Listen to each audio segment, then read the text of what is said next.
नमस्कार, मैं श्रेया शर्मा और आप देख रहे हैं day to day news Bharat. हम आपसे वादा करते हैं कि पुणे दिन निष्पक्षता के साथ पत्रकारिता करेंगे और हमारा कोई भी पत्रकार फील्ड में किसी से किसी भी प्रकार का उपहार या विज्ञापन स्वीकार नहीं करेगा, ना ही किसी को ब्लैकमेल करेगा। हम दबे कुचले लोगों की आवाज बनते आए हैं और आगे भी बनेंगे। साथ ही हम ऐसी कोई खबर नहीं दिखाएंगे जिससे हमारी भोली भाली जनता मूर्ख बने या उन्हें किसी भी प्रकार का कोई धोखा मिले। हम लोकतंत्र के चौथे स्तंभ को और अधिक मजबूत करने की पूरी कोशिश में लगे हुए हैं। अब बात करते हैं खबर की, जो इस वक्त की बड़ी और अहम खबर दिल्ली एनसीआर से सामने आ रही है। दिल्ली एनसीआर ही नहीं बल्कि देश के कई बड़े शहरों और कस्बों में आवारा कुत्तों का आतंक अब एक गंभीर सामाजिक और प्रशासनिक संकट बन चुका है। हर दिन कहीं ना कहीं बच्चे, बुजुर्ग, महिलाएं और आम नागरिक जो है कुत्तों के हमले का शिकार हो रहे हैं। अस्पतालों में डॉग बाइट के मामले तेजी से बढ़ रहे हैं और कई घटनाओं में लोगों की जान तक चली गई है। इस बढ़ते खतरे को देखते हुए जो है 13 जनवरी यानी आज माननीय सुप्रीम कोर्ट ने जो है एक बार फिर इस मुद्दे पर सख्त रुख अपनाते हुए एक बड़ा और ऐतिहासिक फैसला सुनाया है। माननीय सुप्रीम कोर्ट ने साफ शब्दों में कहा है कि अगर किसी बच्चे या बुजुर्ग को कुत्ता काटता है जिससे वे घायल होता है या उसकी मौत हो जाती है तो उसकी जिम्मेदारी सीधे राज्य सरकार की होगी। वहीं माननीय कोर्ट ने ऐसे मामलों में पीड़ित या पीड़ित परिवार को मुआवजा देने का आदेश दिया है। ये फैसला न सिर्फ पीड़ितों को न्याय दिलाने की दिशा में एक बड़ा कदम है बल्कि राज्य सरकारों और स्थानीय प्रशासन के लिए भी एक कड़ा संदेश है कि अब जो है इस समस्या को नजरअंदाज नहीं किया जा सकता। इस मामले की सुनवाई के दौरान माननीय सुप्रीम कोर्ट की बेंच, जिसमें जस्टिस विक्रम नाथ शामिल थे, ने बेहद सख्त टिप्पणी की है।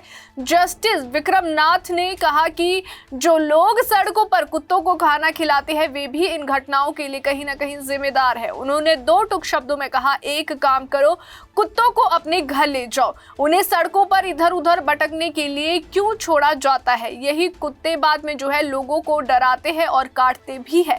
माननीय कोर्ट की ये टिप्पणी सीधे तौर पर उन लोगों की ओर इशारा करती है जो भावुकता में आकर सार्वजनिक स्थानों पर कुत्तों को खाना तो खिलाते लेकिन उनकी जिम्मेदारी लेने को तैयार नहीं होते।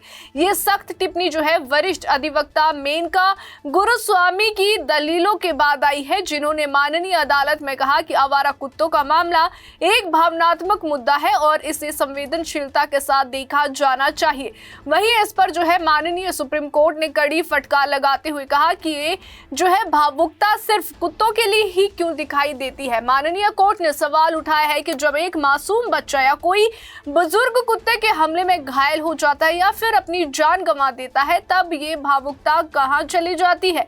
इसके जवाब में मेनका गुरुस्वामी ने कहा कि ऐसा नहीं है और जो उन्हें लोगों की भी उतनी ही चिंता है। उन्होंने साथ ही भी कहा, लेकिन माननीय सुप्रीम कोर्ट का रुख बिल्कुल स्पष्ट था।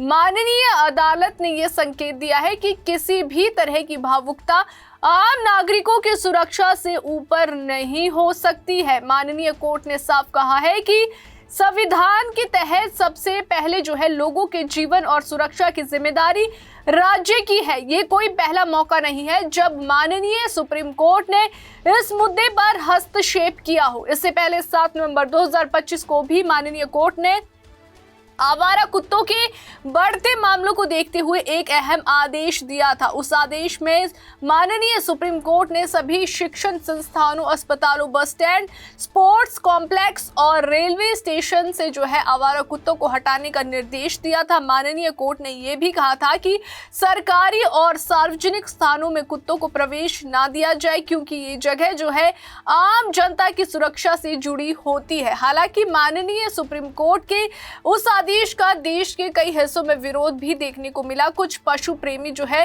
संगठनों और सामाजिक कार्यकर्ताओं ने इसे अमानवीय बताते हुए माननीय अदालत के आदेश पे सवाल उठाए हैं। लेकिन अगर बात की जाए दूसरी ओर वे परिवार भी है जिन्होंने अपने बच्चों को खोया है, वे बुजुर्ग हैं जो अब घर से बाहर निकलने में डरते हैं और वे आम लोग हैं जिनकी रोजमर्रा की जिंदगी पर इस समस्या का कहीं ना कहीं गहरा असर पड़ा है। आज का ये फैसला साफ संकेत देता है कि माननीय सुप्रीम कोर्ट अब इस मुद्दे पर किसी तरह की ढिलाई के मूड में नहीं है। माननीय अदालत ने राज्य सरकारों, नगर निगमों और प्रशासनिक अधिकारियों को यह संदेश दे दिया है कि अगर वे समय रहते ठोस कदम नहीं उठाते हैं तो उन्हें कानूनी और आर्थिक जिम्मेदारी निभानी पड़ेगी।